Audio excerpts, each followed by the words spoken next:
देश पर बहुत ज़बरदस्त संकट आ चुका है। इस संकट को राजनीति करने वाले संकट नहीं समझ रहे हैं। देश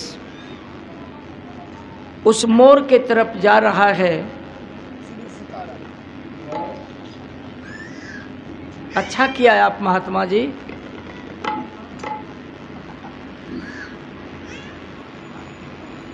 अच्छा किया आप।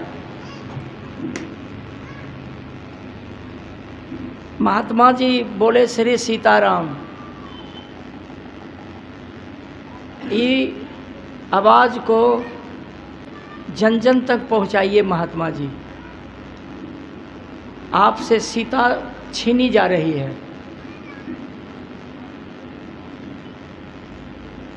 जिस परिक्षेत्र से हम लोग हैं,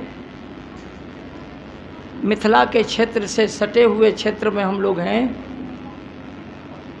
और यह जो पुरानी रस्म रीति थी सीताराम सीताराम कहने का, श्री सीताराम कहने का, आज के तारीख में सीता जी को राम से अलग कर दिया है।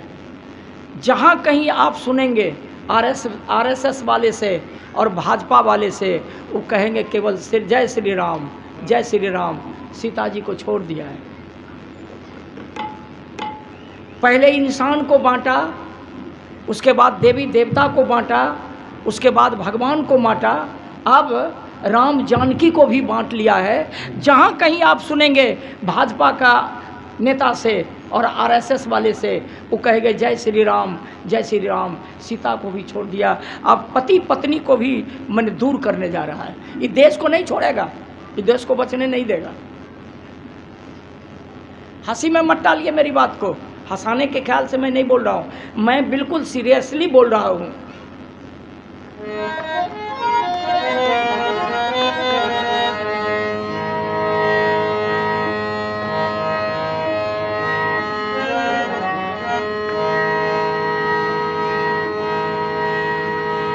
एक वक्त था,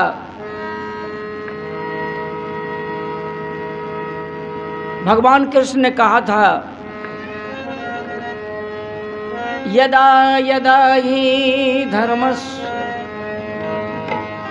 ग्लानिर्भवति भारत अभ्युत्थानं धर्मस्य तदात्मानं सृजाम्यहम्। जब जब धरती पर धर्म वेद, जब जब धरती पर धर्म वेद,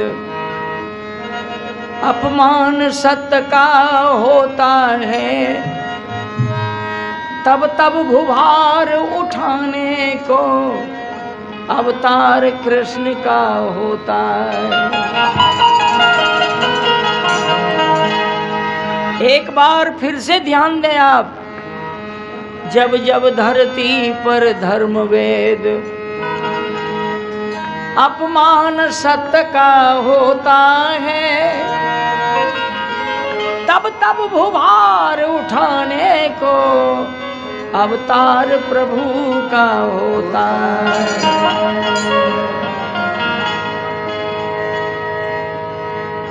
लेकिन ना जाने कृष्ण भी कहीं जाकर गहरी नींद में सो गए हैं। इतना बड़ा अत्याचार व्यभिचार हो रहा है। जिन महापुरुषों ने इस देश को बचाया, इस देश के लिए अपने जीवन को बलिवेदी पे चढ़ा दिया, जिन नौजवानों ने फांसी पर लटक करके इस देश के बारे में कहा कि भारत माता की जय,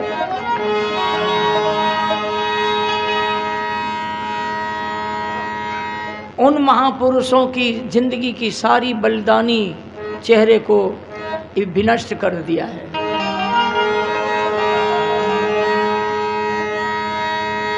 आइए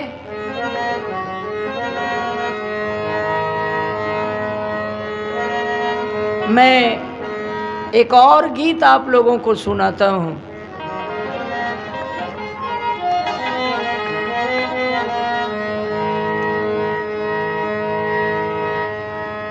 गीत है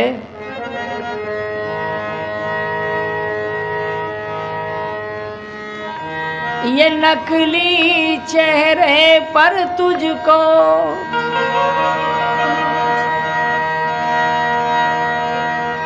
आज रहेंगे कल नहीं रहेंगे।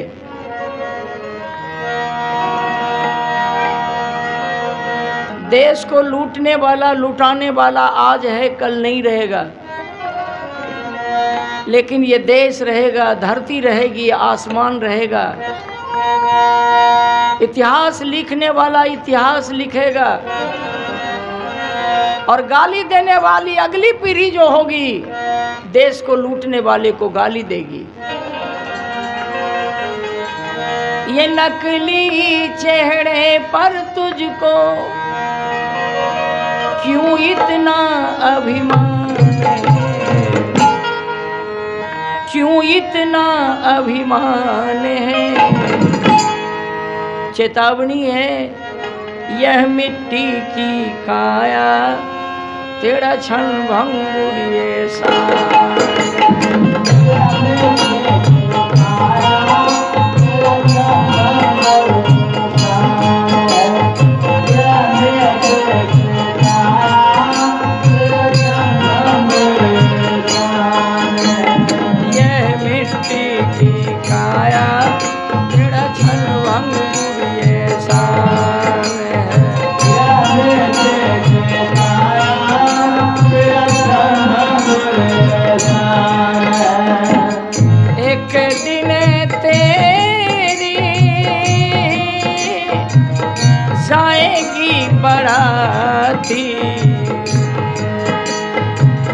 संग न होगा कोई संगी और साथ।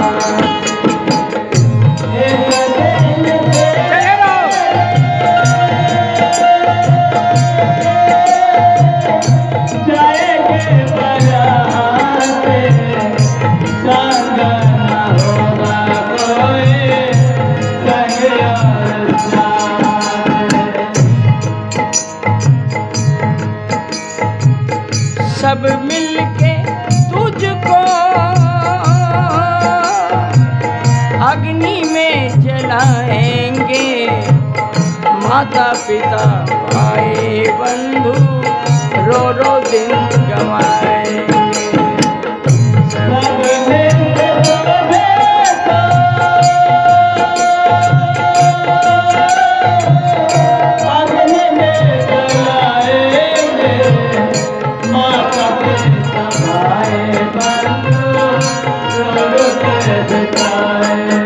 अरे नेकी कर ले इस जीवन क्षण भंगुर ये सारे मिट्टी की काया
कस के लगाम को, मन है ये लंपट घोड़ा ले लेता है प्राण को।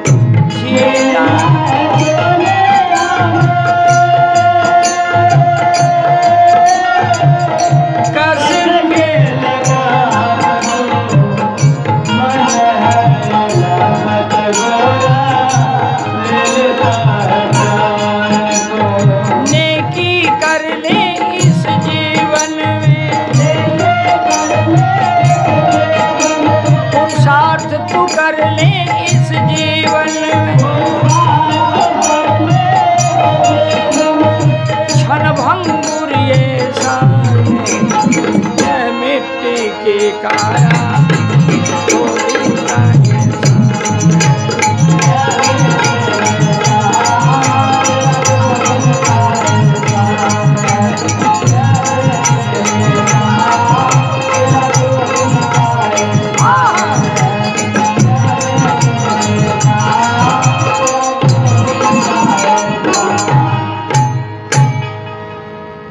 बंधुओं, मैंने चेतावनी गीत आप लोगों को सुनाया।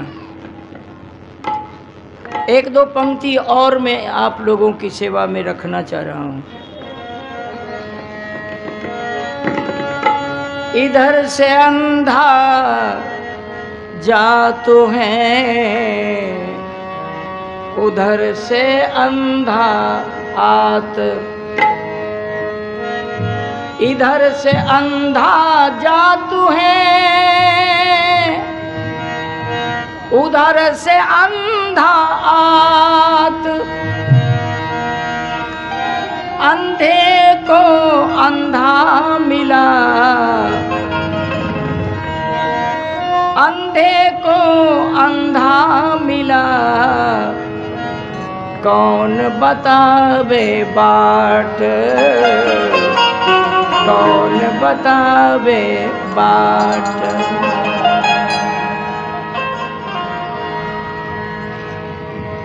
बड़ी अच्छी पंक्ति है। इस पंक्ति को आप लोगों ने सुन ली है। इधर से अंधा जात हैं, उधर से अंधा आत, अंधे को अंधा मिला, कौन बतावे बाट।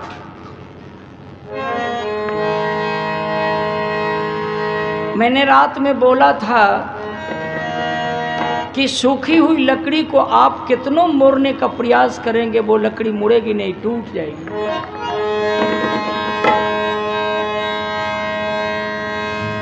सूखा हुआ वृक्ष और मूर्ख आदमी दोनों का अस्तित्व एक जैसा होता है। मैंने रात में यह भी बोला था कि दुनिया की धरती पर जिस पक्षी का रोज कत्ल होता है, जो पक्षी मनुष्य को ब्रह्म बेला में बांग दे करके जगाता है, कहता है, जो पक्षी के आवाज़ सुन करके लोग जागते हैं, वो पक्षी कहती है उठ जाग मुसाफिर भोर भयो, अब रैन कहाँ जो सोवत हैं, जो सोवत हैं सो खोवत हैं, जागत हैं सो पावत हैं। वो मनुष्य को जगाने वाला मुर्गा का रोज कत्लेआम होता है। जो मुर्गा मनुष्य को ब्रह्म बेला में जगाता है, चिल्ला चिल्ला करके जगाने का काम करता है, उस समाज का सेवा करने वाला मुर्गा की गर्दन रोज कटती है। जमीन पर उतर करके देखें, जो इस समाज को जगाने का काम किया, जो समाज के लोगों को उठाने का काम किया, जो शोषित दलित को उठाने का काम किया, किसी को इस देश का एक मुट्ठी आदमी जीने नहीं दिया, धरती पर जीने का अधिकार नहीं दिया, सबों को ऊपर भेज दिया और कहा कि तुम्हारे लिए जमीन पर जगह नहीं है। बैठकर कीर्तन सुन रहे हैं आप, एक कीर्तन आपको 7 हाथ मिट्टी के नीचे कब्र में चिपकाने वाली साजिश है। एक कीर्तन साजिश है। हम मनुवादी व्यवस्था का पूरक हैं, हम ब्राह्मणवादी व्यवस्था को मजबूत बनाने वाले कीर्तन गाने वाले हैं। अभी भी आप लोग होश नहीं संभाला है, कीर्तन सुनने के लिए बैठे हैं। एक कीर्तन आपको 7 हाथ मिट्टी के नीचे दाब देगा। हम जितना बोलेंगे, जितना गाएंगे, सब ब्राह्मणवादी व्यवस्था गाएंगे और इसी कीर्तन के जाल में, वही 18 पुराण के जाल में आप फंसे हुए हैं। ये सब क्या है? ये मुंडन का रस्म रीति जो आप लोगों ने तैयार किया क्या है? ये पक्का ब्राह्मणवादी व्यवस्था का पूरक है। इस मुल्क में कोई ऐसा गांव आप बताओ जिस गांव में गरीब से लेकर के अमीर तक, मजदूरी करने वाला से लेकर के हवेली में रहने वालों की बात मैं कर रहा हूं, कोई घर बाकी नहीं है जिस घर के बच्चे का मुंडन आप लोगों ने नहीं करवाया। लेकिन बोलो, एक भी आईएएस, एक भी आईपीएस को आप तैयार कर सका? कोई बापूत बोलते नहीं है। अगर एक भी आईएएस आईपीएस को तैयार नहीं कर सका तो आपने अपने बच्चे को मुंडन कराकर कौन सा संस्कार दिया? क्या संस्कार दिया? और जान लीजिए, सुधर का सुधरे रह गए आप लोग। सोलकन हूं, सोलकन। मालिक यादव जो कीर्तन गाता है, सोलकनमा कीर्तन गाता है। इसकी आवाज अच्छी नहीं है, ये भगवान को नहीं मानता, देवी देवताओं को नहीं मानता, बजरंगबली पर उंगली उठाता, साधु महात्मा पर उंगली उठाता। अब बोलो, इस मुल्क में क्या विषय से कौन महात्मा ज्यादा पढ़े लिखे हैं? बताओ, कौन महात्मा की डिग्री पढ़ाई लिखाई की कितनी है?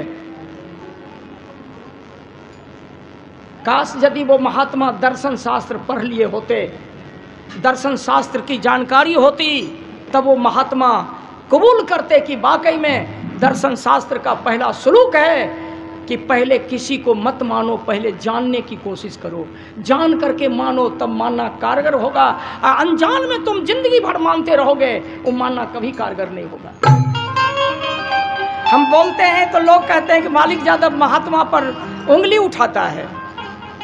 मैं उंगली नहीं उठाता, इसलिए कि सारे महात्मा हमारे ही परिवार के हैं। मैं नहीं बोलूँगा, मैं धक्का नहीं मारूंगा तो कौन मारेगा? ये जितने महात्मा हैं, ये सारे के सारे महात्मा हमारे परिवार के हैं, हम उनके परिवार का हैं, हम उसी कीचड़ का गुलाब हैं जो आपके सामने हम अपने जीवन का सुगंध को बिखेर रहे हैं। लेकिन वो सुगंध लेने के लिए आप कोई बापू तैयार नहीं है जी, कोई तैयार नहीं है। क्या पढ़ा लिखा, क्या अनपढ़,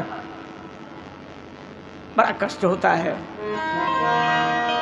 अब तो आप उस पैदान पर खड़ा हो गए कि आपके लड़के बच्चे, आपकी बहू बेटियां कितनों पढ़ने में तेज तराक है, कितनों पढ़ने में तेज है। अब परीक्षा नहीं होगी आईएएस की, देश का नेता आईएएस बनाएंगे। अब परीक्षा आईएएस की नहीं होगी, शुरू हो गया। देश का नेता, भाजपा का नेता बिना परीक्षा दिए हुए, बिना आईएएस और आईपीएस का परीक्षा दिए हुए आईएएस बनाना शुरू कर दिया। देश में कितना आईएएस को बना दिया, उसमें से एक भी सुंदर को आईएएस बनने नहीं दिया।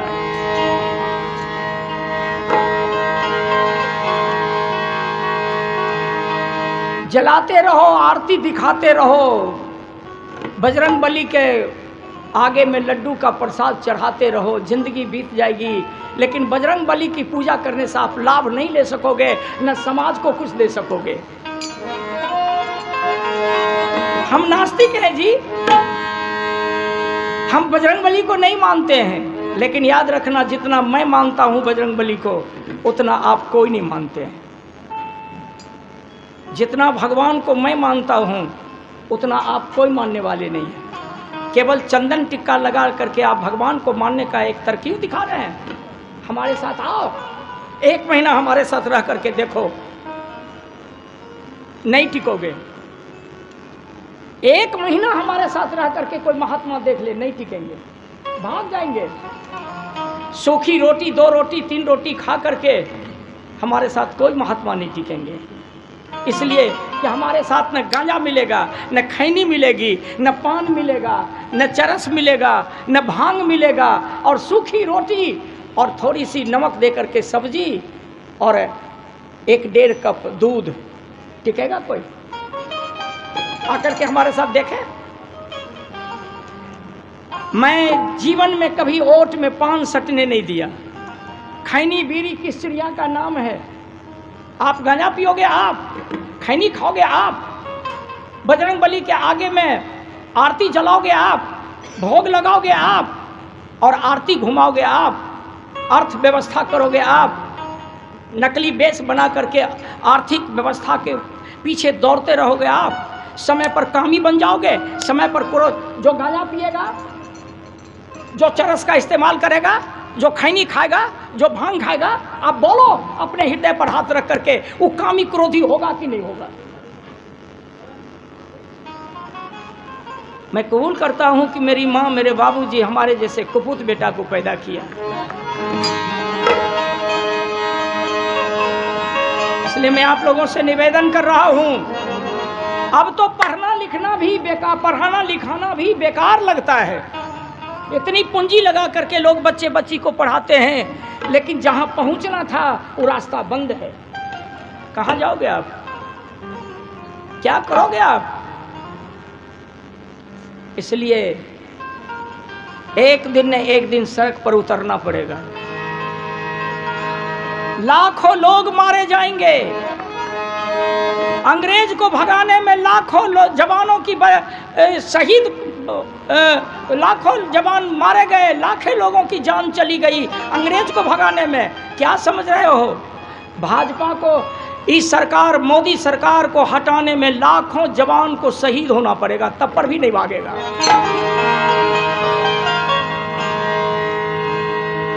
आपातकालीन व्यवस्था होने की बात हो रही है। जब आपातकालीन व्यवस्था की घोषणा हो जाएगी तो निधरले मैं जेल चला जाऊंगा। हमको बुढ़ापा में जेल जाना पड़ेगा, इसलिए कि मैं YouTube चैनल में मैं कितना बार, कितना सरकार का मैं विरोध किया हूं। बंधुओं, हमारा कीर्तन को आज का कीर्तन नहीं समझिए। हम जो बोल रहे हैं 500, 1000, 2000 वर्ष के बाद मेरी आवाज़ उस पीढ़ी को ऐसी रास्ता देगी कि 1000, 2000 वर्ष के बाद अगली पीढ़ी जब हमारी आवाज़ सुनेगी तरस खाएगी। अभी आप हमारे कीर्तन को कीर्तन समझ रहे हैं? कीर्तन नहीं है।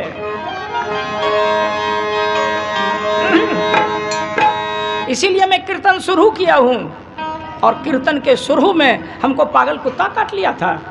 जो मैं आप लोगों के सामने कहा कि खिड़की बदली, मकान के छज्जे बदले, घूंघटपट बदला, लट बदली, कपड़े के अदले बदले से जाए कहीं जाए बदलना दिल, ये कहीं हम पढ़ते आए पुस्तक में है, आप बात अभी तक मस्तक में, खुल न जाए दिल के दरवाजे, इतनी ताकत है दस्तक में। चुपचाप बैठे हैं तमाम बुजुर्गों, तो नौजवानों को आवाज़ दो। कुत्ता काट लिया हमको, पागल क्या? कीर्तन के प्रारंभ में ऐसा क्यों बोला?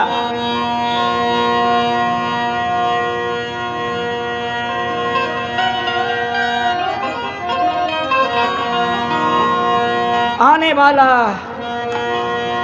भविष्य का समय जो है, उस पर चिंतन कीजिए कि आपके बच्चे कहाँ रहेंगे, कैसे रहेंगे। भारतेंदु हरिश्चंद्र ने अपनी किताब में आत्मकथा में लिखा, अग्रे सोची सदा सुखी। जो व्यक्ति आने वाला समय के लिए सोचता है उसका जीवन कभी दुखी नहीं होता।